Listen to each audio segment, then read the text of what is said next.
আসসালামু আলাইকুম বন্ধুরা, আশা করি সবাই ভালো আছেন। ইয়েমেনের সেন্টার অঞ্চলে ইউএই সমর্থিত যোদ্ধারা অনেক এলাকা দখল করে নিয়েছে। এই ম্যাপটি দেখুন। এই এলাকায় ইয়েমেনের হুতিরা আছে এবং বাকি এলাকায় সরকারের নিয়ন্ত্রণ। যেখানে সরকারের নিয়ন্ত্রণ আছে সেই ইয়েমেন সরকারকে সৌদি আরবের সরকার সমর্থন করে। অন্যদিকের এলাকায় রয়েছে দ্বিতীয় দিকের যোদ্ধা, যাদের ইউএই সমর্থন দিচ্ছে। তারা ইয়েমেনের অনেক এলাকা দখল করে নিয়েছে এবং এখন আপনাদের সামনে একেবারে এক্সক্লুসিভ ব্রেকিং নিউজ হিসেবে বড় খবর দেখাচ্ছে। দৃশ্যটি দেখে নিন। এখন সৌদি আরব বিপজ্জনক অস্ত্র ইয়েমেন সরকারের সমর্থনে পাঠানো শুরু করেছে। এখন এটা সিগন্যাল যে ইউএই ও সৌদি আরবের মধ্যে সংঘর্ষের পরিস্থিতি তৈরি হবে এবং ইয়েমেনের পরিস্থিতি আরও খারাপ হতে চলেছে। সম্মানিত মহোদয়, ইসরায়েলি সেটলাররা এবং হিন্দুত্ববাদী সংগঠন যেখানে থাকে সেখানে তারা মুসলমানদের গলা কাটার, মুসলমানকে বয়কট করার এবং প্রকাশ্যে মুসলমানদের হত্যা করার কথা বলে থাকে। ঠিক সেভাবেই ইতালির ভেতরে যারা ফিলিস্তিনি সমর্থক রয়েছে, ইসরায়েলপন্থীরা তাদের হত্যার হুমকি দিচ্ছে। সব রেকর্ড হয়ে গেছে এবং ভিডিওটি ইউরোপে ভাইরাল হয়ে গেছে। ইসরায়েলিদের তীব্র সমালোচনা হচ্ছে। Free Palestine. Scusa, possiamo essere lasciati in pace? You know how you look? You look like a gay guy. You know what they doing to gay guy? You know what they do with the gay guy? You want to cut your fucking dick because they hate you, motherfucker. You so fucking stupid. You fucking kill children. Israel কাউকেই ছাড়ছে না, এখনও গাজায় বোমা বর্ষণ করছে। আমি আপনাদের প্রমাণ দেখাবো।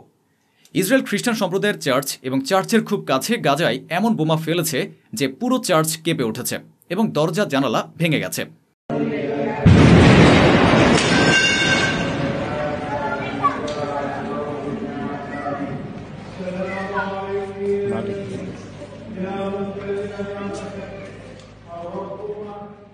এখানে আপনি যে দুইটি পাথর দেখছেন, এই পাথরের পেছনের অংশেই গাজার সেই এলাকা যেটা এখন ইসরায়েলের নিয়ন্ত্রণে। ধীরে ধীরে ইসরায়েল এই পাথরের সীমা আরও সামনে গাজার ভেতরের দিকে ঠেলে দিচ্ছে এবং ঠিক এভাবেই হলুদ লাইনকে এগিয়ে নিয়ে গাজায় আরও ভেতরে দখল বাড়াচ্ছে। ইসরায়েল ও আমেরিকার উদ্দেশ্য আসলে কি তা জানা যাচ্ছে না, কিন্তু আমেরিকা আবারও ইসরায়েলকে অত্যাধুনিক ও বিপজ্জনক অস্ত্র পাঠিয়ে দিয়েছে। ভাবুন, সিজফায়ার থাকা সত্ত্বেও ইসরায়েল এমনভাবে গাজায় বোমাবর্ষণ করছে যে গত 24 ঘন্টায় আরও 6 জন ফিলিস্তিনি নিহত হয়েছে এবং 7-এর বেশি জন আহত হয়েছে। ইসরায়েল ক্রমাগত যুদ্ধবিরতি ভঙ্গ করছে গাজায়। ওদিকে জার্মানির চ্যান্সেলর ইসরায়েল পৌঁছে গেছেন। সেখানে ইসরায়েল সরকারের নেতাদের সঙ্গে তার বৈঠক হয়েছে, যেখানে নেতানিয়াহুর পুরো সরকার উপস্থিত ছিল। সেখানে তিনি বড় বক্তব্য দিয়েছেন এবং বলেছেন জার্মানি কখনো ফিলিস্তিন রাষ্ট্রকে স্বীকৃতি দেবে না। এ সময় নেতানিয়াহু এমন সব আজগুবি কথা বলেছে যার মাথামুন্ডু কিছুই নেই। নেতানিয়াহু বলেছে গাজায় হামলা করছে আসলে হামাস, যাতে ইসরায়েলের ইমেজ নষ্ট হয়। হ্যাঁ, মানে দেখুন, গাজার 70 থেকে 80 হাজার মানুষকে হত্যা করেছে ইসরায়েল। একটা গোটা অঞ্চলকে ধ্বংস করে দিয়েছে, বিপজ্জনক বোমাবর্ষণ চালিয়েছে, টানা 2.5 বছর প্রতিদিন বোমা ফেলেছে। আর আজ সে হারামজাদা বলছে না, আমরা নই, আমাদের বদনাম করার জন্য হামাস ফিলিস্তিনিদের উপর হামলা করছে। মাফ করবেন, সামনে কই। ওদিকে নেতানিয়াহু বারবার পুরো বিশ্বের মাধ্যমে নিজের প্রেসিডেন্টের উপর চাপ দিচ্ছে যেন তাকে ক্ষমা করে দেওয়া হয়। তার বিরুদ্ধে যত মামলা আছে সব প্রত্যাহার করা হয়। ডোনাল্ড ট্রাম্প পর্যন্ত ইসরায়েলের প্রেসিডেন্টকে হুমকি দিচ্ছে এবং প্রেসিডেন্ট চাপের মুখে বলেছেন, হ্যাঁ আমি মাফ করতে পারি, কিন্তু তাকে প্রতিশ্রুতি দিতে হবে যে তিনি রাজনীতি ছেড়ে দেবেন, পদত্যাগ করবেন এবং ভবিষ্যতে কখনো রাজনীতিতে আসবেন না। আর আজ প্রকাশ্যে ভিডিও বেরিয়ে গেছে। লাইভ বক্তব্যে নেতানিয়াহু বলেছে, আমি কখনোই রাজনীতি ছাড়ব না, আমি পদত্যাগও করব না। দেখুন, একজন লোক পুরো ইসরায়েলের জন্য বড় হুমকি হয়ে উঠেছে, সে হলো নেতানিয়াহু।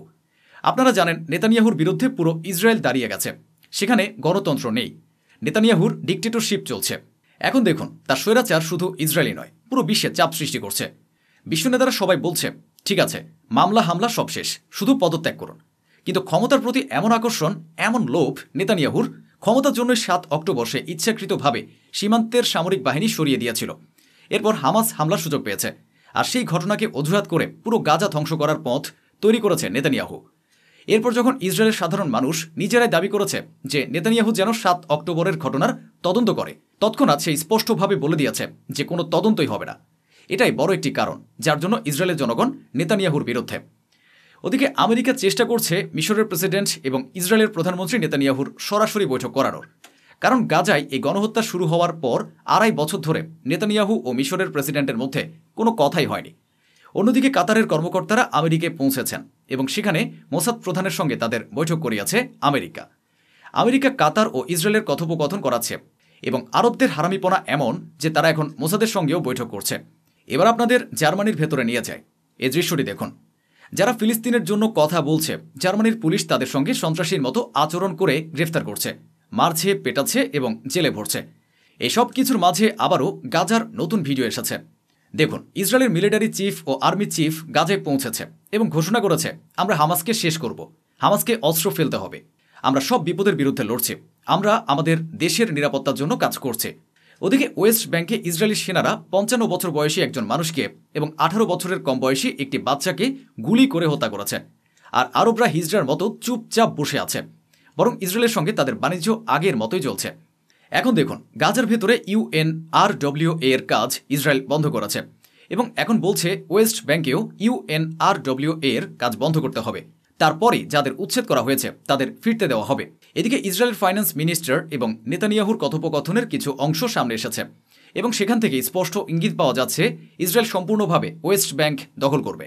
ওদিকে মুসলিম ফিলিস্তিনিরা বেশিরভাগই বাইতুল মুকাদ্দাসে যেতে পারছেন না, গোনা কয়েকজন যেতে পারছেন। প্রমাণ হিসেবে আপনার সামনে ভিডিও আছে। কিন্তু হাজার হাজার ইহুদি প্রতিদিন বাইতুল মুকাদ্দাসে প্রবেশ করছে, মসজিদুল আকসায় তারা যাচ্ছে। ফিলিস্তিনের মসজিদগুলো ও ফিলিস্তিনের মুসলমানদের কেমন কষ্ট হচ্ছে তা আমরা বুঝতে পারছি না। আমরা মুসলমানরা ফিলিস্তিনের বাইতুল মুকাদ্দাস হারানোর দুঃখ কিভাবে অনুভব করব, যেখানে আমরা নিজের বাড়ির পাশের মোড়ের মসজিদে 2 রাকাত নামাজ পড়তে যাই না। ওদিকে ইসরায়েলি সেটলারদের ভিডিও দেখাচ্ছে। দেখুন, ইসরায়েলের সেটলাররা ওয়েস্ট ব্যাংকে যাচ্ছে, জমির দখল নিচ্ছে, আউটপোস্ট বানানোর জন্য, চেকপোস্ট তৈরির জন্য জমি ঘিরে ফেলছে। নেতানিয়াহুর সরকার তাদের সম্পূর্ণ ছাড় দিয়েছে, যাও দখল করো, অধিগ্রহণ করো। এখন কারো যদি মনে হয় নেতানিয়াহু খুব শক্তিশালী বা I love Israel, I stand with Israel, তাহলে আগে ইসরায়েলের জনগণের কথাই শুনুন। এই দৃশ্যটি দেখুন, নেতানিয়াহুর বিরুদ্ধে ইসরায়েলি ইহুদিরা রাস্তায় নেমেছে, তারা বিক্ষোভ করছে এবং দাবি করছে যেন নেতানিয়াহুকে ক্ষমা করা না হয়। সে দুর্নীতি করেছে, বড় বিপজ্জনক দুর্নীতি, দেশের অর্থনীতি খারাপ করেছে, জিডিপি নামিয়ে দিয়েছে, দেশের মানুষের ক্ষতি করেছে, পুরো দেশকে যুদ্ধে ঠেলে দিয়েছে। এইসব কথা ইসরায়েলিরা নিজেরাই বলছে নেতানিয়াহুর বিরুদ্ধে। কিন্তু ভারতে থাকা এক নোংরা গোষ্ঠী আই লাভ ইসরায়েল বলে মাতামাতি করছে। নেতানিয়াহুকে এরা তাদের বাবার মতো মনে করে। এদের বাবা হতে গেলে আপনাকে কোনো কিছু করতে হবে না, না পরিবার, না সম্পর্ক, না রক্তের প্রমাণ, শুধু মুসলমানদের বিরুদ্ধে দাঁড়ালেই হলো, তারা আপনাকে সাথে সাথেই বাবা বানিয়ে দেবে। মুসলমানদের ঘৃণায় কিছু মানুষ ইহুদিদের থেকেও বেশি বিপজ্জনক হয়ে গেছে। ওদিকে একজন ইসরায়েলি সৈনিক যে গাজায় গণহত্যা করেছিল, সে মানসিকভাবে এতটাই ভেঙে পড়েছিল, ডিপ্রেশনে গিয়েছিল, এতটাই মানসিক কষ্টে ভুগেছিল যে শেষ পর্যন্ত নিজের জীবন শেষ করে ফেলেছে, জাহান্নামের আগুনে ঝাঁপ দিয়েছে। এটাই বাস্তব অবস্থা। কিন্তু তারপরও কিছু নোংরা মানুষ ইসরায়েলের পক্ষে দাঁড়িয়ে আছে, তাদেরও শেষ পর্যন্ত একই অবস্থা হবে। এদিকে কাতারের আমির নিজে বলেছেন যে আমাদের সম্পর্ক হামাসের সঙ্গে তৈরি হয় 2013 সালে এবং আমেরিকা আমাদের বলেছিল হামাসের সঙ্গে সম্পর্ক রাখো, তাই আমরা সম্পর্ক রেখেছি। কাতারের আমির এও বলেছেন যে আমরা 2013 সাল থেকে গাজে যেসব সাহায্য পাঠিয়েছি এবং হামাসকে যেসব সাহায্য পৌঁছিয়েছে সবই আমেরিকা ও ইসরায়েলের নির্দেশে পাঠিয়েছে। ভাবুন, গাজাকে শেষ করে দেওয়ার কি বিশাল খেলা সেট করা হয়েছিল। আর এখন কাতারের আমির এটাও স্পষ্ট বলছেন, আমরা আর গাজা পুনর্গঠনের জন্য টাকা দেব না, কারণ ইসরায়েল তাকে ধ্বংস করেছে, তাই ইসরায়েলই সেটা পুনর্নির্মাণ করুক। ওদিকে সৌদি আরবের কর্মকর্তারা বলেছেন শুধু ফিলিস্তিনি অথরিটি সরকারকেই রিফর্ম করতে হবে এমন নয়, ইসরায়েলের সরকারকেও তাদের নীতি, পরিকল্পনা এবং ফিলিস্তিনিদের প্রতি আচরণের ধরন বদলাতে হবে, তবে এ অঞ্চলে শান্তি আসবে। ওদিকে ইসরায়েলি কর্মকর্তারা আবার সতর্ক করেছে যে F-35 যুদ্ধ বিমান আমেরিকা সৌদি আরবকে দিচ্ছে, এটি ইসরায়েলের আকাশ শক্তিকে ঝুঁকির মুখে ফেলবে। অন্যদিকে ফিলিস্তিনের গাদ্দার গ্রুপের কমান্ডারের বক্তব্য এসেছে। সে বলেছে, আমাদের প্রধান কমান্ডার অর্থাৎ আবু শাবাব যাকে হত্যা করা হয়েছে তার মৃত্যুতে কিছুই বদলাবে না, আমরা হামাসকে ভয় করি না এবং হামাসের শেষ এখন খুব নিকটে। তো বন্ধুরা, এই ছিল আজকের আয়োজন, যা স্বচ্ছভাবে আপনাদের সামনে তুলে ধরা হলো। আশা করি আমাদের এই প্রচেষ্টা আপনাদের ভালো লেগেছে। অসংখ্য ধন্যবাদ। সুস্থ থাকুন, ভালো থাকুন।